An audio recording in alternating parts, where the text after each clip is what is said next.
50 marks. Okay, so like that you will have the paper 1 also 50 marks, paper 2 is also 50 marks. So total chemistry practical component is of 150 marks, and this 150 marks divided into three paper like 50 50 50.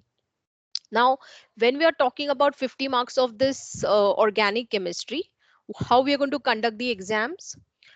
We are going to distribute this into two parts, 20 marks and 30 marks.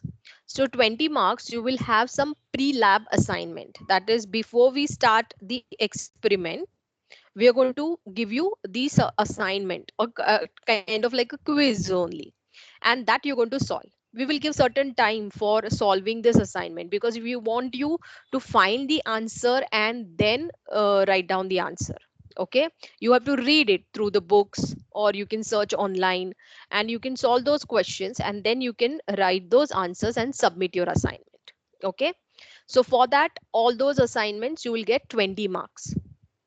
And then after the experiment, after we discuss the experiment, we are going to conduct the post lab quiz. From that you will be getting your 30 marks. Okay, so entire assessment will be done like this: before the experiment you will have the pre lab assignment, and after the experiment you will have the post lab quizzes, and these marks will be counted from here.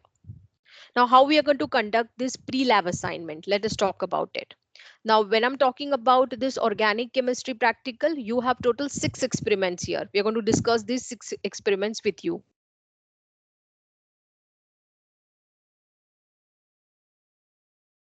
Derivative, picrate derivative, oxidation of the compound, 2,4-DNP preparation. Okay, so now we have divided it into 3 slots. Let's say we will have the first pre-lab assignment, which is based on these two experiments, nitration and hydrolysis. The second pre-lab will be based on osazone derivative and picrate derivative. And the third pre-lab assignment will be based on oxidation and 2,4-DNP preparation. Okay, so we'll give you certain questions that you must know the answers for those questions before you start the experiment. So now each pre-lab assignment is of 10 marks. So 10 marks, 10 marks and 10 marks. So you're giving 3 exams, you're giving 3 assignments, total for 30 marks. Now this Saturday we have not given you any assignment, but remember, let's say next Wednesday you have practical or organic chemistry. We have already given you the timetable. So you will check. We have given you next Wednesday there is a practical of organic chemistry. So before that, in the previous week on Saturday, we will give you the pre-lab assignment.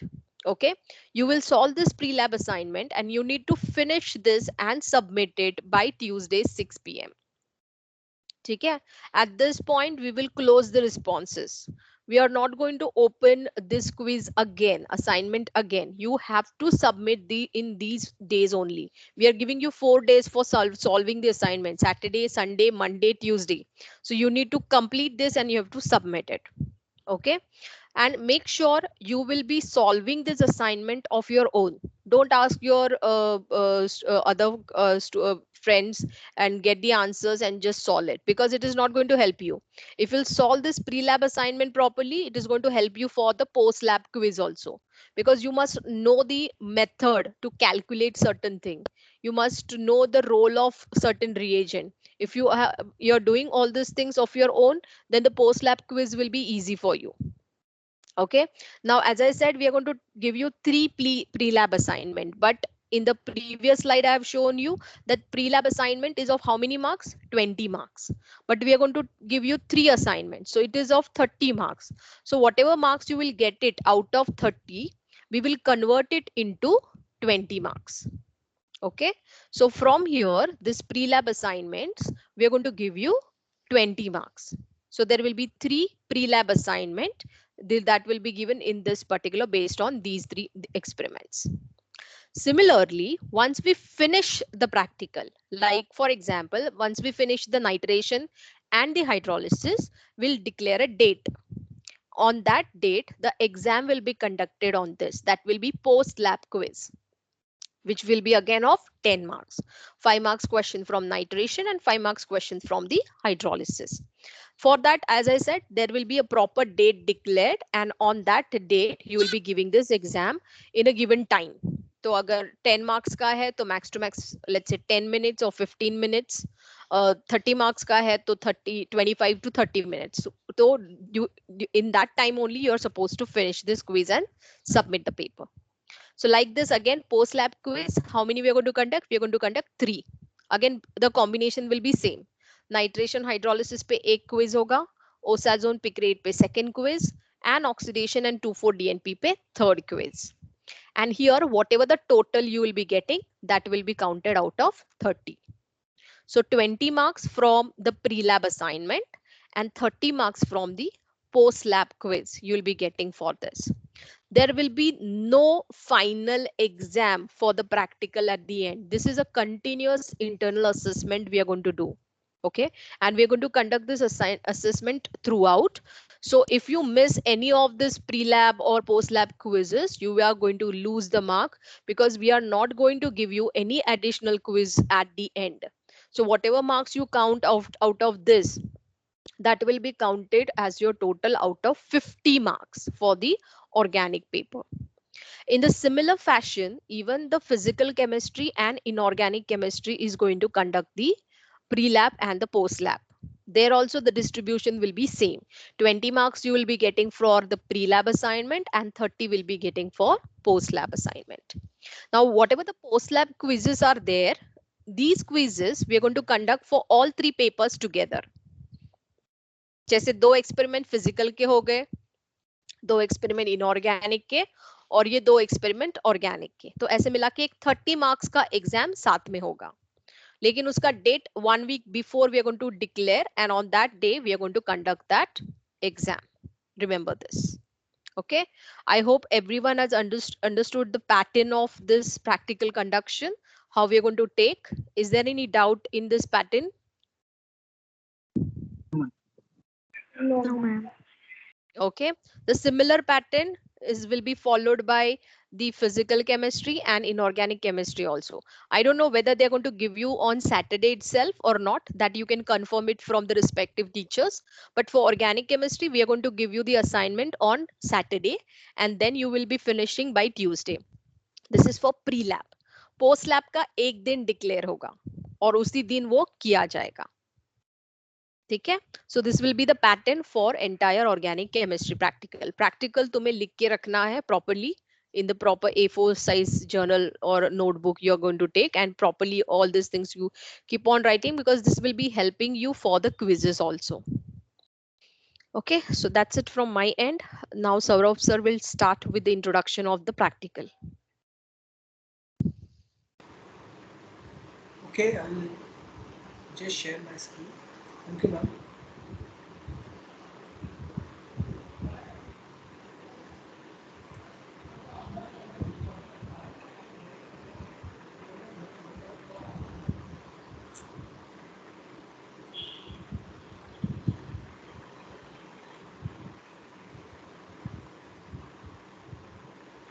Okay, is my screen visible? Yes, sir. Yes, sir. So we are going to start with organic preparation today. Okay. So first of all, what is organic preparation? Okay, can anyone just tell me what is organic preparation?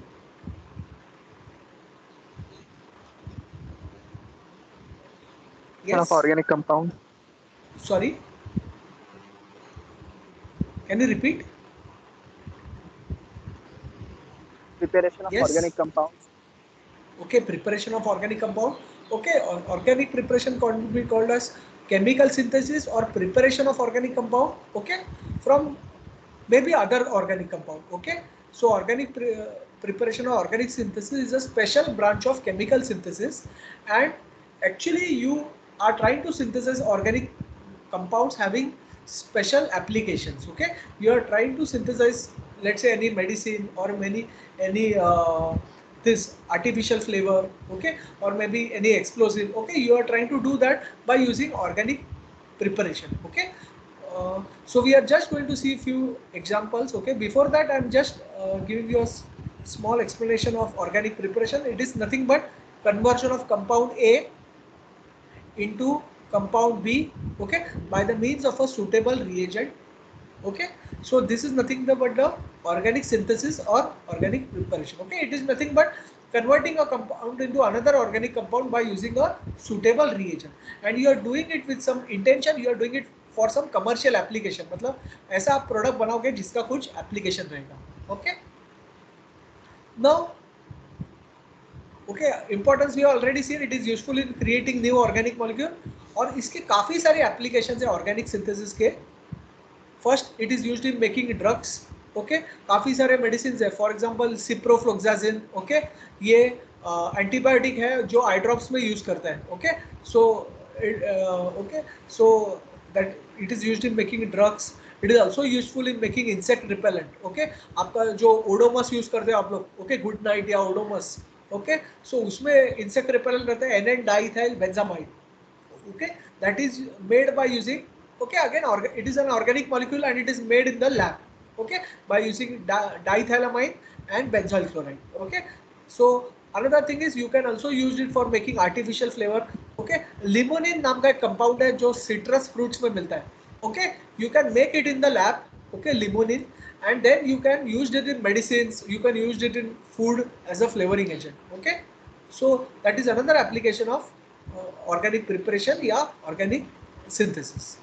Then it is also organic synthesis also useful in making coloring agents. Okay, you know indigo dye is making used in coloring jeans. हमारे जो jeans है, हमारे जो jeans है उसका color blue रहता है. Okay, that is nothing but a dye of indigo. Okay, can you just mute yourself? Okay, so they can also be used as coloring agents. Then it is also useful in explosive. Okay, बहुत सारे explosive है जैसे कि TNT. आप लोगों ने नाम सुना है TNT? TNT नाम सुना है?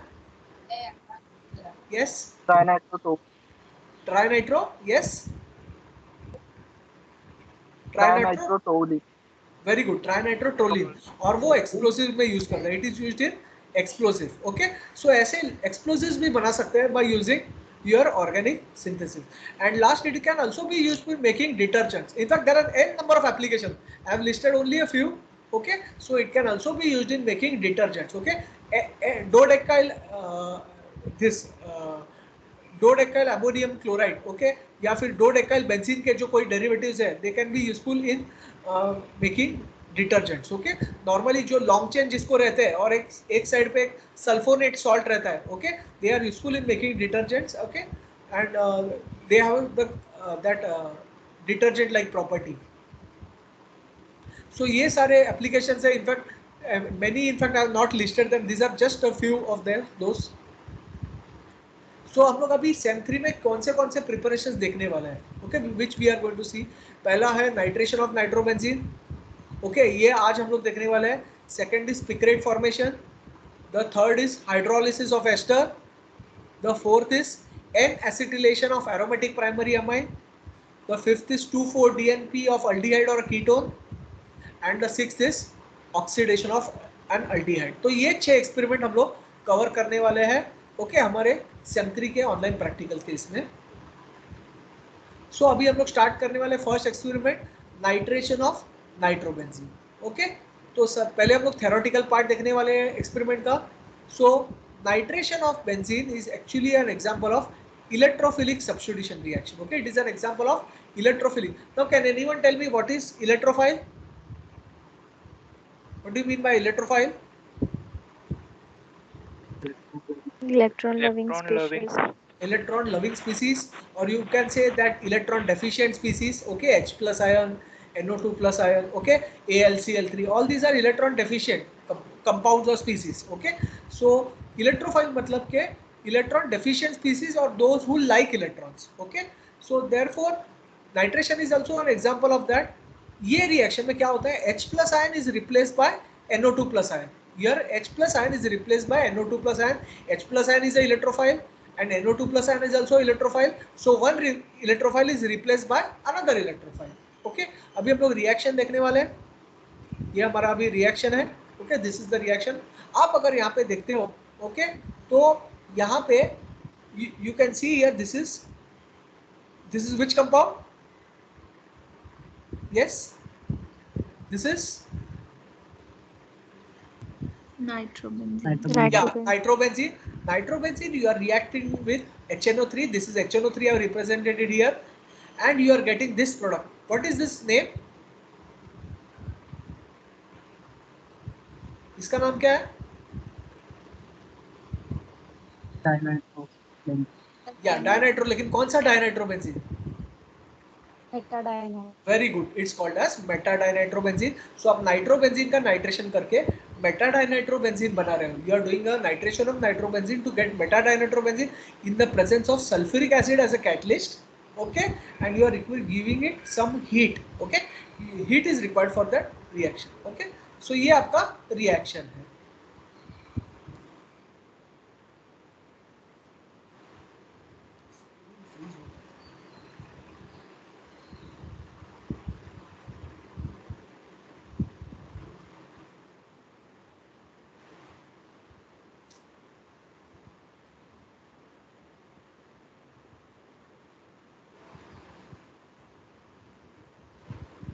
Second.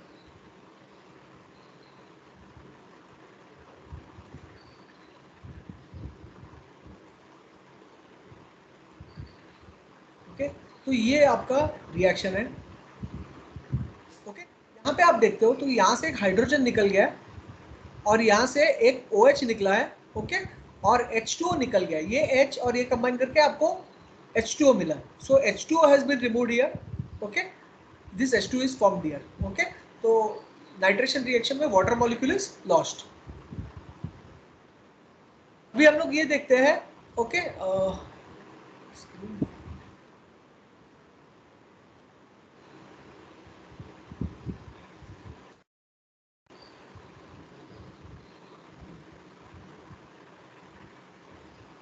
just stop the sharing at screen.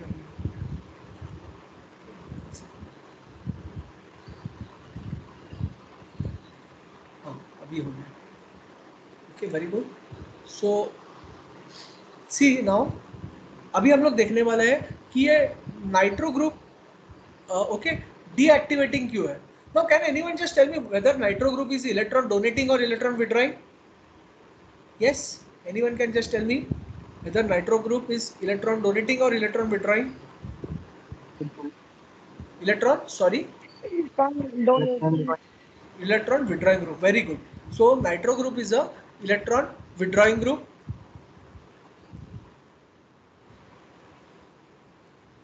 So इधर आप देखते हो कि ये जो देखो फर्स्ट स्ट्रक्चर में दो इलेक्ट्रॉन्स यहाँ से यहाँ पे ट्रांसफर हो गए. Okay, and therefore this side, ये जो ऑर्थो साइड है सेकेंड स्ट्रक्चर में, that is carrying a positive charge. Nitro group is withdrawing electrons by resonance. Okay, and therefore you are getting a positive charge at ortho side. यहाँ से आप देख रहे हो डीलोकलाइजेशन से जो पॉजिटिव चार्ज है वो पैरासाइट पे आ गया और ये पैरासाइट पे फिर से डबल बॉन्ड यहाँ पे डीलोकलाइज हो गया. तो ये चौथे स्ट्रक्चर पॉजिटिव चार्ज फिर से ऑर्थो साइड पे है. सो अगर आप ये पहले ये जो बीच के तीन स्ट्रक्चर देखते हो, if you see this three structures, then the positive charge is delocalized on ortho and parasites. So ortho and parasites are electron deficient. Therefore तुम्हारा जो इलेक्ट्रोफाइल है वो कहाँ पे अटैक करेगा? कौन से साइड पे अटैक करेगा? Meta position. Very good. why Meta position? Very good. because yes, because Meta side is relatively electron rich. आप अगर देखते हो मेटा साइड पे पॉजिटिव चार्ज नहीं आया कोई भी स्ट्रक्चर में, तो इसका मतलब है meta side relatively electron rich है as compare to ortho and para sites. The meta side is relatively electron rich. Therefore your electrophile okay जो खुद इलेक्ट्रॉन डेफिशिएंट है वो कोई इलेक्ट्रॉन डेफिशिएंट जगह पे क्यों अटैक करेगा? वो इलेक्ट्रॉन रिच इधर भी अटैक करेगा ना, इलेक्ट्रॉन रिच जगह पे. So therefore your NO2+ ion attacks the your Meta site. Okay,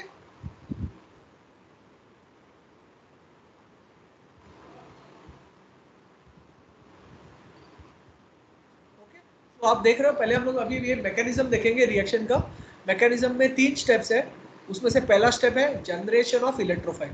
तो फर्स्ट स्टेप में क्या हो जाता है, यहाँ से हाइड्रोजन ओके ये hydrogen is transferred from sulphuric acid because sulphuric acid is a strong acid to nitric acid. Okay, so यहाँ से हाइड्रोजन यहाँ पे ट्रांसफर हो गया और ये ऑक्सीजन पे प्लस चार्ज आया. तो सल्फ्यूरिक एसिड ने यहाँ से प्रोटॉन दिया इसके ऊपर और खुद बन गया bisulphate ion. Okay, so HSO4 minus ion is gone, this is HSO4 minus ion, okay, और ये नाइट्रिक एसिड प्रोटोनेट हो गया।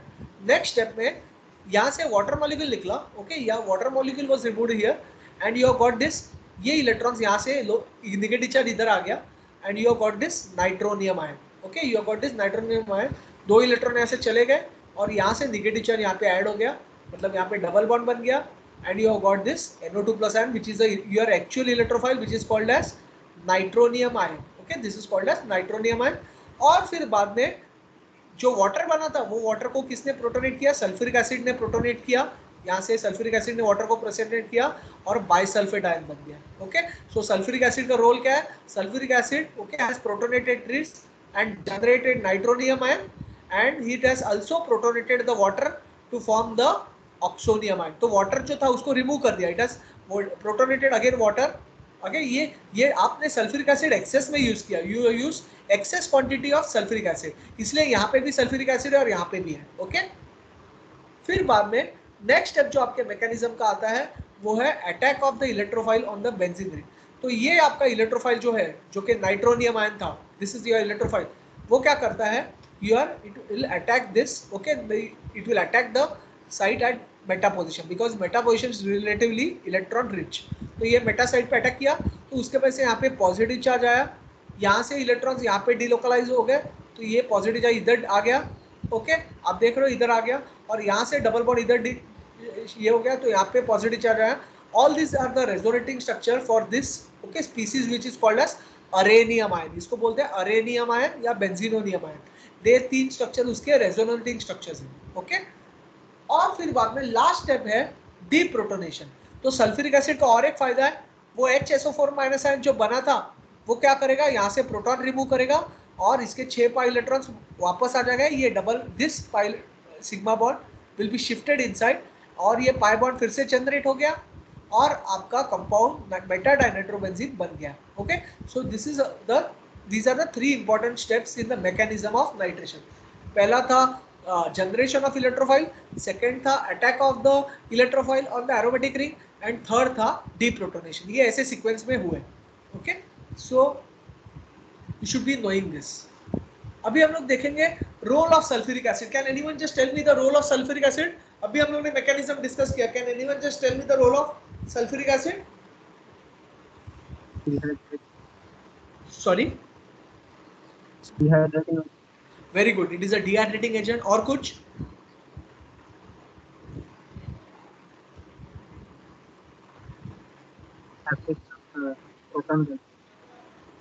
हाँ, yeah agree, it is a proton donor. और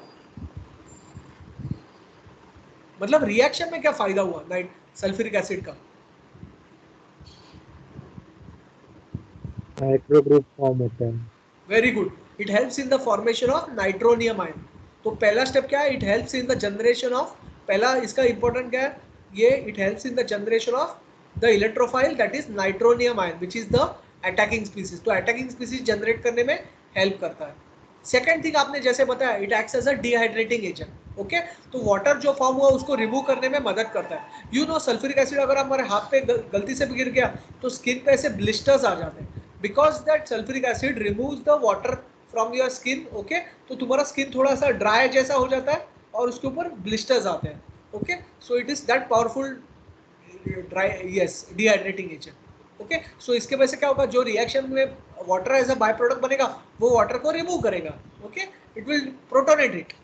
एंड थर्ड थिंग इज वो नाइट्रिक एसिड के dilution को prevent करता है। देखो, अगर आपका रिएक्शन के अंदर वाटर फॉर्म हो रहा है तो नाइट्रिक एसिड धीरे धीरे डाइल्यूट हो जाएगा, उसके वजह से रिएक्शन प्रोसीड नहीं होगा, आगे प्रोसीड फुल कंप्लीशन तक नहीं जाएगा। लेकिन सल्फ्यूरिक एसिड क्या करता है, जो वाटर बना था उसको क्या करता है, प्रोटोनेट कर देता है। आप अगर ये मैकेनिज्म में देखते हो तो ये वाटर जहाँ पे यहाँ पे बना था फर्स्ट वाले स्टेप में, तो ये जो वाटर यहाँ पे बना था ये वाटर को क्या करता है, प्रोटोनेट करता है। उसके वजह से क्या हो जाता है, there is no water left, okay. Therefore what happens, prevention of this nitric acid is not diluted, okay, nitric acid is not diluted. And the fourth most important thing is it provides the conjugate base HSO4 minus ion।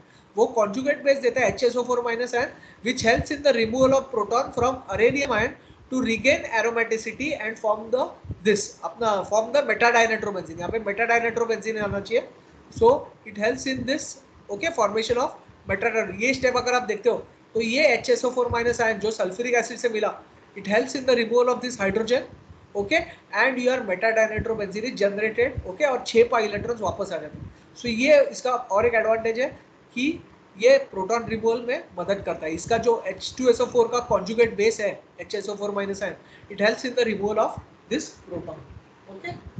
Then okay I think so we had seen this. We'll now go to the experimental part okay। तो अभी आप जब भी lab में जाते हो okay तो आप ओके सबसे पहले आप क्या करते हो लैब में, क्या जाके क्या करते हो? Yes what do you do when you go to the lab first? क्या करते हो सबसे पहले? कौन सा एक्सपेरिमेंट है देखते हो, फिर क्या करते हो उसके बाद? यू आस्क योर टीचर कि कौन सा एक्सपेरिमेंट है, उसके बाद क्या करते हो? Yes which step do you do?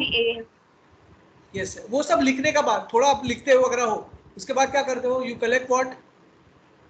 apparatus। yes you collect the apparatus। तो फर्स्ट थिंग इज आपको apparatus और केमिकल्स क्या लगने वाले हैं वो आप कलेक्ट करते हो ओके। उसके बाद आप क्या करते हो? इसमें भी ऐसे स्टेप्स है, रिएक्शन सेटअप करते हो ओके। कोनिकल फ्लास्क में आपको हीट करने का है या वो बीकर में हीट करने का है, तो आप रिएक्शन उसका सेटअप करते हो, या तो राउंड बॉटम फ्लास्क में हीट करने का है। So you setup the reaction, ये आपका सेकंड स्टेप है। पहले आप apparatus और केमिकल्स कलेक्ट करते हो, फिर रिएक्शन सेटअप करते हो, उसके बाद रिएक्शन क्वेंच करते हो। क्वेंच मतलब रिएक्शन को स्टॉप करना ओके।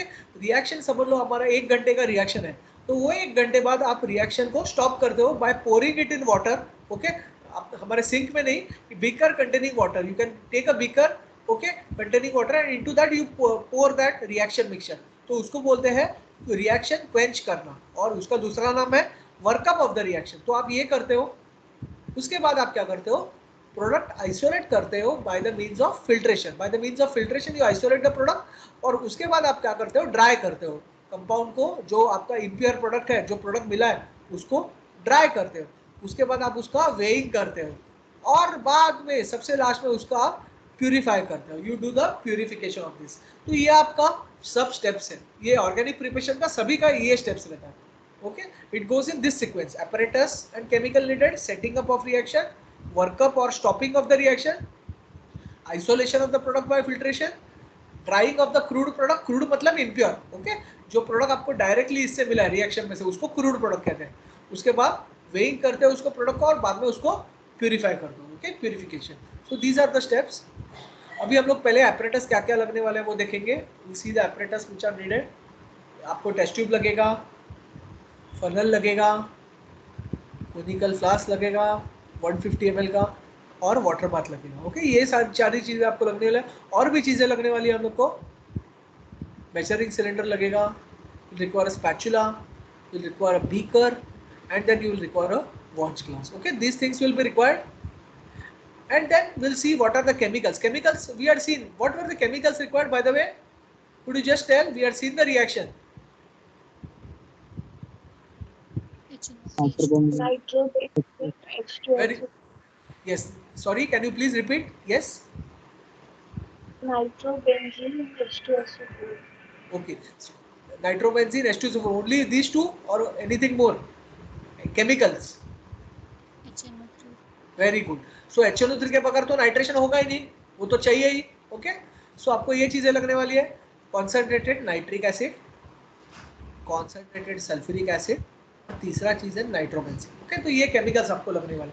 आप अभी ये अगर लेबल देखोगे सल्फ्यूरिक एसिड का, तो उसके ऊपर कुछ सिंबल है, देखो ये सिंबल को कहते हैं GHS symbol, globally harmonise system for classification of chemicals.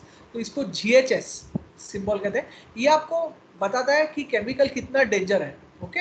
अगर कुछ वो हर एक सिंबल ऐसा इंडिकेट करता है अलग अलग चीजें।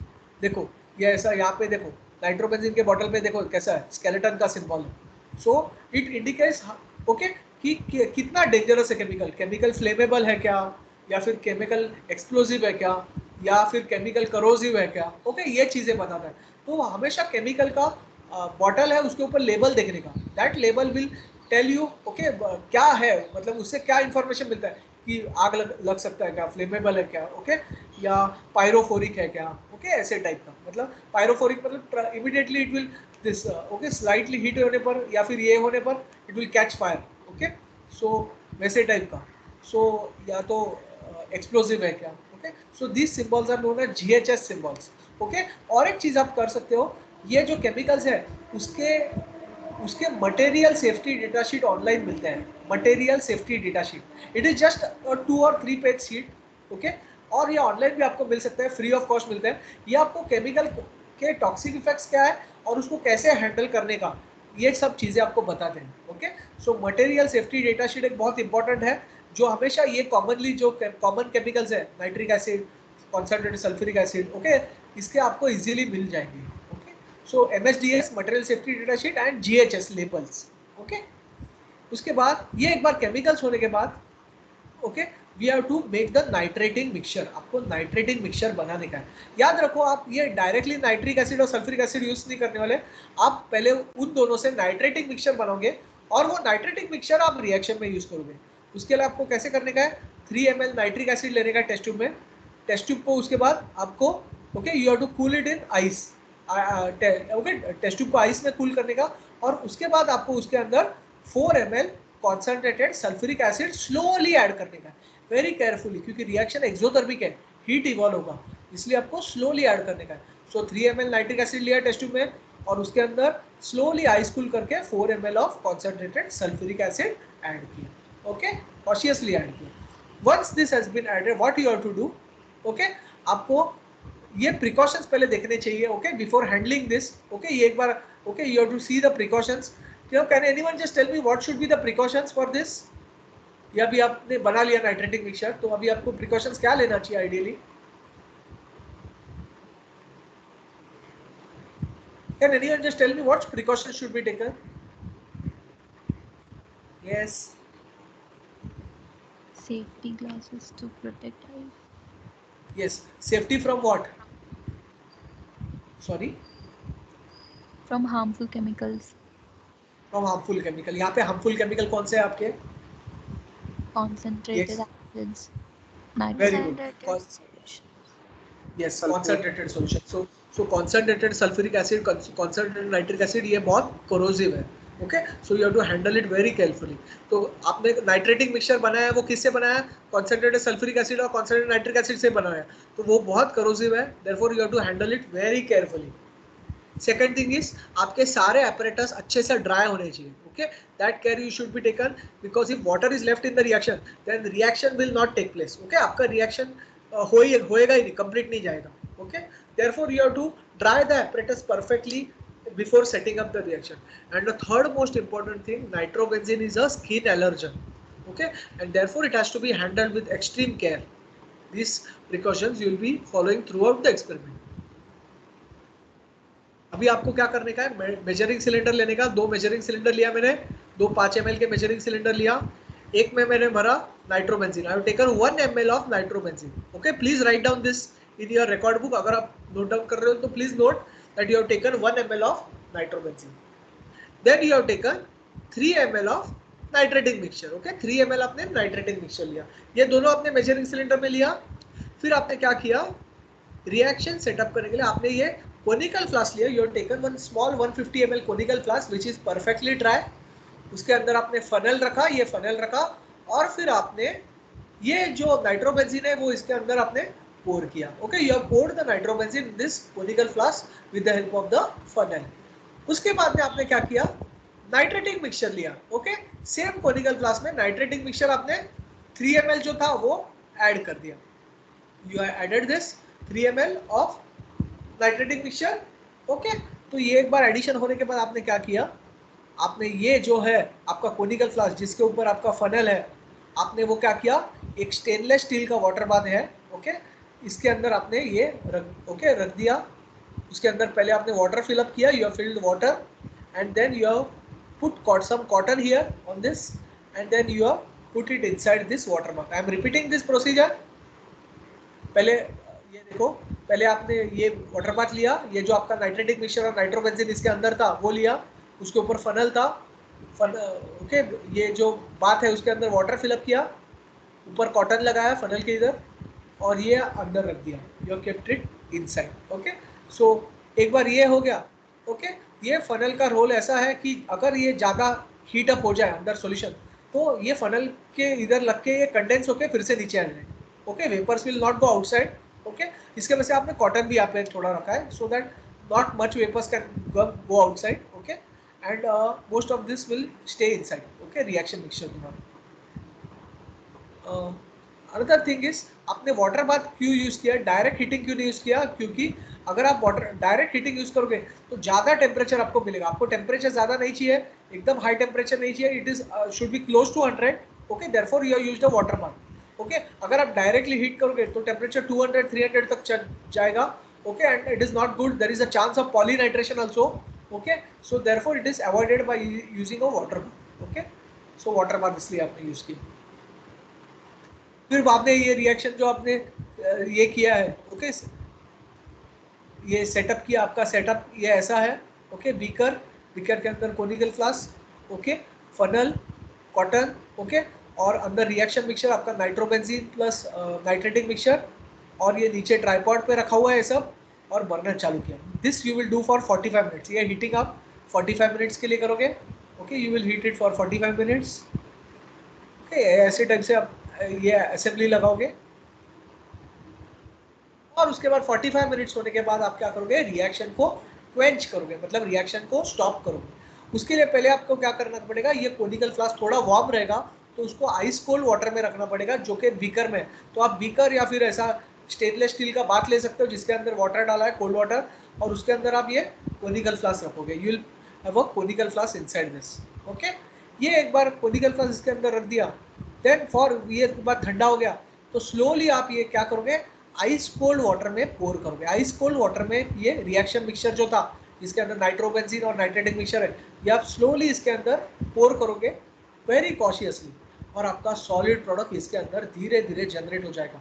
You will get a solid product inside this beaker. Okay, once this product is form, what you have to do, you have to take a filter paper. Filter paper का आप क्या करोगे, कोन जैसा बनाओगे, फोल्ड करोगे स्क्वायर, और fold बनाओगे, और ये कोन आप इसके अंदर फनल के अंदर रखोगे और उसको थोड़ा वेट करोगे ताकि वो फिल्टर पेपर अच्छे से उसके ऊपर बैठ जाए. Okay, it will stick it to be properly to that funnel. Okay, so filter paper का फनल शेप बना के आप इसके अंदर रखोगे, और उसके बाद क्या करोगे, आप फिल्टर करोगे, आपके प्रोडक्ट को फिल्टर करोगे. जो रिएक्शन में मतलब ये इसके अंदर जो आपका बीकर में प्रोडक्ट था उसको आप फिल्टर करोगे, स्लोली फिल्टर इट, और सॉलिड प्रोडक्ट जो है ये फिल्टर पेपर पे लग जाएगा ऐसे, जो आप लोगों ने लगाया था यहाँ पे फिल्टर पेपर, और जो तुम्हारा मदर लिकर है वो नीचे आ जाएगा, जो आप कलेक्ट करोगे 250 ml बीकर में. ओके, और ये आपका डिजायर्ड प्रोडक्ट है, ये आपका फिल्टर पेपर पे जो है वो है आपका desired product. You will throw this mother liquor. Okay, ये सब आप कैसे करोगे, बीकर लोगे, बीकर के ऊपर ट्राइपॉड रखोगे, फनल इसके अंदर रखोगे, और ये सॉल्यूशन जो था ये इसके अंदर आप पोर करोगे, तो आपका ये सॉलिड प्रोडक्ट इसके अंदर बच जाएगा. तो ये सॉलिड प्रोडक्ट को आप वॉशिंग दोगे with cold water. You will give washing fluid with cold water too, उसके अंदर अगर ट्रेसेस ऑफ एसिड रहेगा, ओके, तो वो रिमूव हो जाएगा. Okay, it will get washed out. एक बार ये बन गया तो आप कंपाउंड को ड्राई करोगे. You will dry the compound bye using reflected heat method. Okay, reflected heat method से आप ड्राई करोगे कंपाउंड को. सी हियर, आप एस्बेस्टॉस शीट ले रहे हो, ये एस्बेस्टॉस शीट ये इसके ऊपर रख रहे हो. ओके, इन्वर्टेड बीकर को उल्टा रखोगे और उसके ऊपर ये एस्बेस्टॉस शीट रखोगे जिसके ऊपर ये कंपाउंड है. आपका कंपाउंड ये एस्बेस्टॉस शीट पे रखा है. ओके, एस्बेस्टॉस शीट के ऊपर फिल्टर पेपर और फिल्टर पेपर पे आपका कंपाउंड. आप अगर देखते हो तो ये एस्बेस्टॉस शीट लिया, उसके ऊपर फिल्टर वो शीट डाला जिसके ऊपर आपका कंपाउंड है, और ये आपने ओके आई एम सॉरी ये इसके ऊपर आपने रख दिया. You have kept it over that inverted this. Now आप वायर गॉज लिया, you have taken the wire gauze, और ये वायर गॉज को आपने इसके ऊपर रख दिया थोड़ा सा आउटवर्ड की तरफ, ऐसा बाहर की तरफ, ताकि क्या हो जाए, ये जो रिफ्लेक्टेड हीट बर्नर से यहाँ पे चली जाए, जो वायर गॉज को हीट किया है, that wire gauze okay, the reflected heat क्या हो जाएगी, यहाँ से हीट यहाँ पे जाएगी और रिफ्लेक्ट होके यहाँ से कंपाउंड को ड्राई करेगी. Okay, in this way the compound can be dried by using reflected heat method. This method is known as reflected heat method of drying. ये सबसे बेस्ट मेथड है लो मेल्टिंग कंपाउंड ड्राई करने का. जो compound का melting point लो रहता है वो उसको ड्राई करना थोड़ा मुश्किल रहता है, क्योंकि ज़्यादा आप इसको हीट करोगे तो वो मेल्ट हो जाएगा. तो ये technique, this technique is the best for drawing your low melting compound. Reflected heat method. This method is known as drying by using reflected heat. Okay, wire gauze को हीट करेगा और वायर गॉज हीट ऐसा radiation से compound को देके compound dry हो जाएगा। Okay, water molecules will be removed from that. Another method of drying you should be knowing, okay, which will not be doing this experiment. ये experiment में ये use नहीं होता, बट आपको ये पता होना चाहिए, इसलिए मैं बता रहा हूँ। आपको आपके पास ट्राइपॉड लिया आपने, okay, you have taken a tripod, उसके okay you have taken a burner, wire gauze उसके ऊपर रखा ट्राइपॉड के ऊपर और बर्नर चालू किया, बीकर लिया, बीकर के अंदर वाटर ऐड किया है, ओके, और आपने फिर ओके बीकर के अंदर वाटर है, फिर आपने वॉच ग्लास लिया, वॉच ग्लास के ऊपर कंपाउंड है और वो कंपाउंड वो वॉच ग्लास आपने इसके ऊपर रख दिया बीकर के ऊपर, तो स्लोली वेपर्स ऐसे वाटर इवेपोरेट हो जाएगा और ये वेपर्स इसको लग के वॉच ग्लास को लग के कंपाउंड अपने आप ड्राई हो जाएगा। Okay, this is known as drying by using a hot water bath method. Okay, hot water bath से ड्राइंग ऐसा करते हैं। ओके, ये वेपर्स इधर आते हैं, इसको टच करते हैं, उसके वजह से कंपाउंड ड्राई हो जाता है, वॉच ग्लास हीट हो जाता है और कंपाउंड ड्राई हो जाता है। So two techniques we have learn, but ये टेक्निक आप ये एक्सपेरिमेंट के लिए बिल्कुल भी यूज नहीं करोगे। ओके, ये वाटर वेपर है जो कि this experiment for this you will not use this technique because okay because meta dinitrobenzene का मेल्टिंग पॉइंट बिलो 100 डिग्री है। ओके, इसका melting point below 100 degree Celsius. अगर आप ये टेक्निक यूज करोगे तो आपका कंपाउंड पूरा मेल्ट हो जाएगा। Therefore, for this experiment you will not use this technique, but आगे के जो एक्सपेरिमेंट है उसके लिए आप ये यूज करोगे ये वाला मेथड। ओके, ये नॉर्मली ऐसे कंपाउंड के लिए यूज करते हैं जिसका मेल्टिंग पॉइंट अबाउ 130 या 140 है। Okay, it is good. अगर ये कंपाउंड का मेल्टिंग पॉइंट इवन 120 के आसपास है, स्टिल प्रॉब्लम आ सकता है। अगर कंपाउंड इम्प्योर है तो मेल्टिंग पॉइंट उसका लो हो जाएगा, जिसके वजह से कंपाउंड पहले ही मेल्ट हो जाएगा। इवन तो कंपाउंड का मेल्टिंग पॉइंट 114 है, still it will melt before only because it is impure, and impure compounds have low melting point as compare to pure compound. So therefore आपको ये मेथड यूज नहीं करने का है लो मेल्टिंग कंपाउंड के लिए। Dry हो गया तो आप कंपाउंड को वे करोगे। ओके, कंपाउंड लोगे आप, ओके, फिर ओके ये लेके आप बैलेंस के इधर जाओगे। ओके, पहले आप टेयर करोगे इसको, वॉच ग्लास को टेयर किया, जीरो लाया और फिर उसके ऊपर कंपाउंड रख दोगे और ये कंपाउंड का वेट है आपका जो मेटाडाइनाइट्रोबेंजीन मिला है येलो कलर का प्रोडक्ट, उसका वेट है 1.420 gram. Please note this down, this is your practical yield. ये आपका प्रैक्टिकल यील्ड है। प्रैक्टिकल यील्ड मतलब जो आपको लैब में एक्सपेरिमेंटली करके मिला है उसको बोलते हैं practical yield. Please note this down, 1.420 gram. Okay, ये होने के बाद आप क्या करोगे, परसेंटेज यील्ड निकालोगे। Okay, you will find the percentage yield. तो परसेंटेज यील्ड के लिए आपको रिएक्शन तो पता होना चाहिए। तो ये रिएक्शन है आपका, इसमें अगर आप देखते हो तो ये 1 mole of nitrobenzene has reacted to form 1 mole of beta-dinitrobenzene. So 1 mole of nitrobenzene has reacted to form 1 mole of beta-dinitrobenzene. Okay, और कैन यू ओके आपने इसका ही ये वेट कंसीडर कर रहे हो क्योंकि ये आपका लिमिटिंग रिएजेंट है। नाइट्रोबेंजीन आपका लिमिटिंग रिएजेंट है, whereas nitric acid and sulphuric acid are in excess quantity. Therefore आप इसका वेट कंसीडर नहीं कर रहे हो।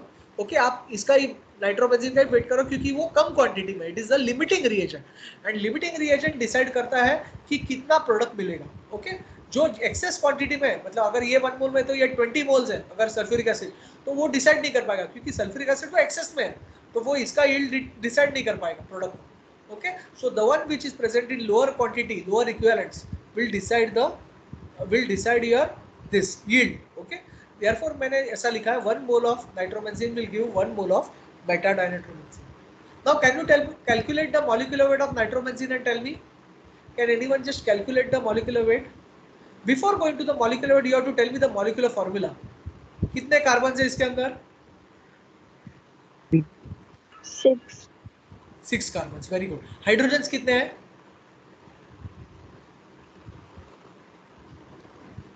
हाइड्रोजन कितने हैं? 5। Very good. C6H5 और C6H5 और क्या क्या है? NO2.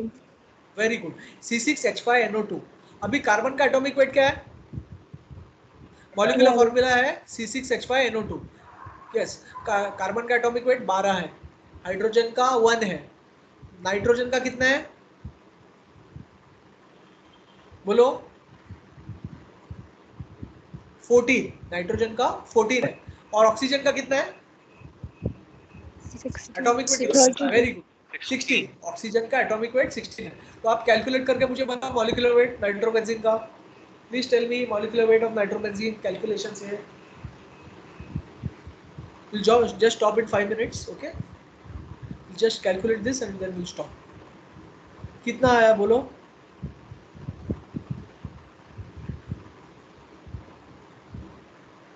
कितना आया मॉलिक्यूलर वेट नाइट्रोबेंजीन का? आपने बताया ना फॉर्मूला C6H5NO2।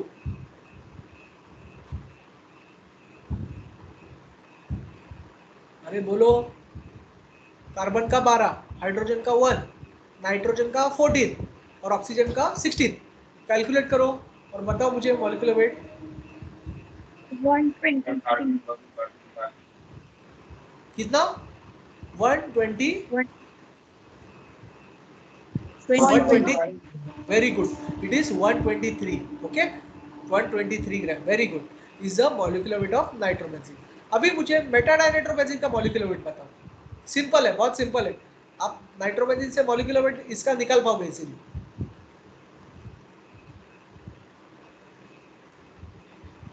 आपको क्या करने का है, नाइट्रोबेंजीन के मॉलिक्यूलर में से 1 रिमूव करने का, एक सब्ट्रैक्ट करने का, क्योंकि हाइड्रोजन का 1 है, यहाँ से हाइड्रोजन रिमूव हो गया, और फिर बाद में उसमें NO2 का वेट ऐड करने का।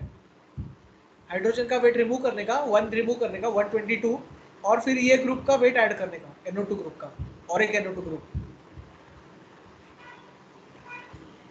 यस, कितना है? 168. 168, वेरी गुड। सो इसका वेट है 168 grams, okay? So 123 grams of nitrobenzene should theoretically give 168 grams of metadinitrobenzene. So 1 ml should give how much? क्या हम ऐसा कर पाएंगे क्या? 1 ml should give how much? 123 grams gives 168 grams। हम लोग ने तो यूज किया 1 ml, तो हम लोग ऐसा कर पाएंगे क्या? 1 ml चलेगा क्या? ऐसा करूंगा तो यहाँ पे ग्राम है, यहाँ पे ml है, चलेगा क्या?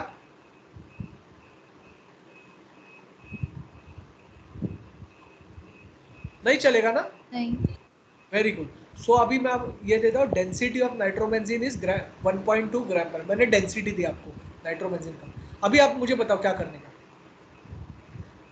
मुझे ये चाहिए कि मेरा 1 ml कितना देगा थ्योरेटिकली। अगर 123 ग्राम्स 168 ग्राम्स दे रहा है, 123 gram nitrobenzene is giving 168 grams of meta dinitrobenzene, then 1 ml should give how much? लेकिन अभी ये डेंसिटी मुझे दिया, क्या करूं मैं? बोलो, मुझे ये वेट में चाहिए क्या? यस, बोलो।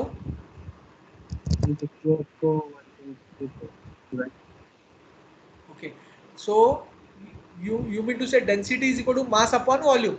So mass is equal to volume into density. So आपको जो वॉल्यूम दिया है 1 ml, उसको आप डेंसिटी से मल्टीप्लाई करो तो आपको मास मिल जाएगा। यस और नो? आपको वेट चाहिए, मास चाहिए आपको। You just multiply your density into volume, you will get mass, okay? So what I do, weight of nitrobenzene is 1.2 into 1 gives 1.2 ग्राम। 1.2 ग्राम, ये ml कैंसिल हो गया और आपको वेट कितना लिया आपने? 1.2 ग्राम।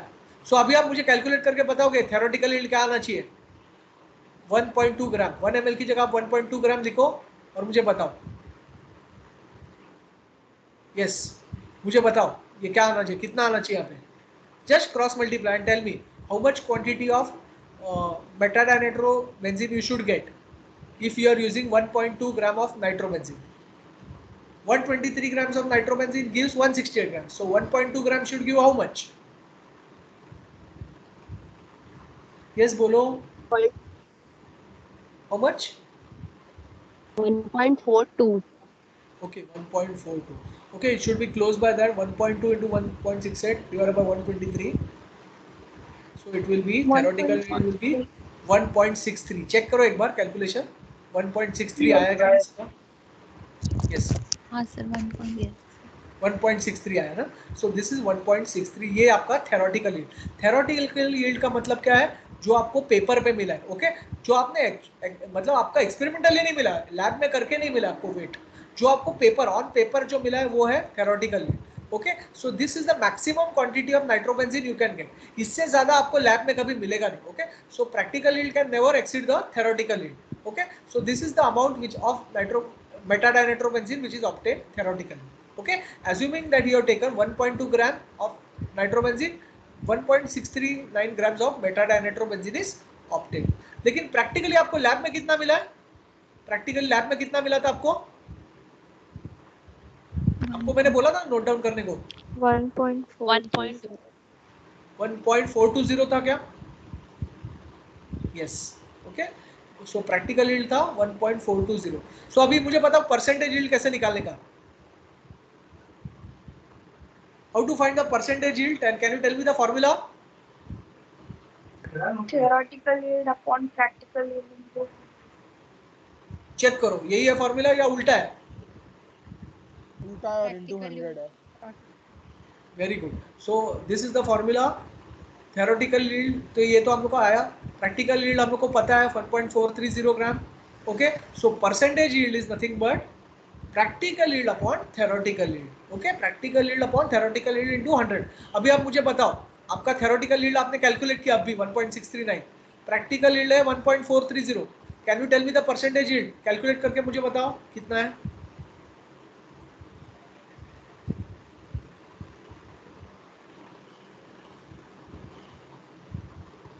कितना आया? 87.24. Percentage yield is 1.420 upon 1.639. Percentage yield is equal to 86. Okay, you might have got something slightly here and there. It is fine. Okay, 86.63. Okay, so depending on the significant figures you might have taken, you might have got slightly different value. Okay, so ये 86% है. ये आपका percentage yield है. So yes, बोलिए, कुछ doubt है? तो I think so will stop here for today. कुछ डाउट है तो आप मुझे पूछिए. Yes. Sir, in above practical yield was 1.430. Okay. And in down you wrote 1.40. 1.430. नहीं, मैंने 1.420 ही बताया था प्रैक्टिकल यील्ड. चेक करो ना, या मैंने बोला था, जस्ट चेक करो. ये देखो 1.420, ये आपका प्रैक्टिकल यील्ड है. Yes. Yes, sir, but there you wrote 1.430. मैं किधर 1.430 लिखा क्या किधर? अच्छा. Yes, sir. Okay, just make that correction. It is 1.420. Okay, 1.420. यहाँ पे मैंने लिखा, हाँ यहाँ पे 1.420 है. Okay, just make this correction. This is 1.420. So your percentage will become 1.420 divided by 1.639. That is 86.63%. Okay, so we'll stop here for today. Okay, a small part of the experiment is remaining, which we will continue in the next time. Okay, so okay, all the best. If you have any doubts, then we can just discuss. Thank you, sir. Okay, we will upload the pre-lab assignment on this Saturday. Yes. Okay, you have to complete it by Tuesday, so remember that. Okay, sir, attendance is downloaded, na? एक second. I think I have downloaded this. I downloaded this. Okay, then we can stop the recording and end the meeting. Okay, all of you can leave. Thank you, sir. Thank you, ma'am. Thank you, sir. Thank you, sir. Thank you, ma'am. Thank you, ma'am.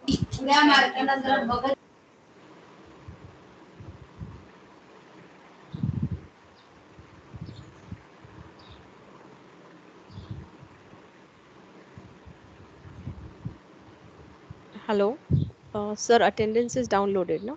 हाँ, मी download केली आहे. एक second. काय मला दिसत नाही त्याच्यात, म्हणजे खाली डाउनलोड Okay. येते. हाँ, एक सेकंड.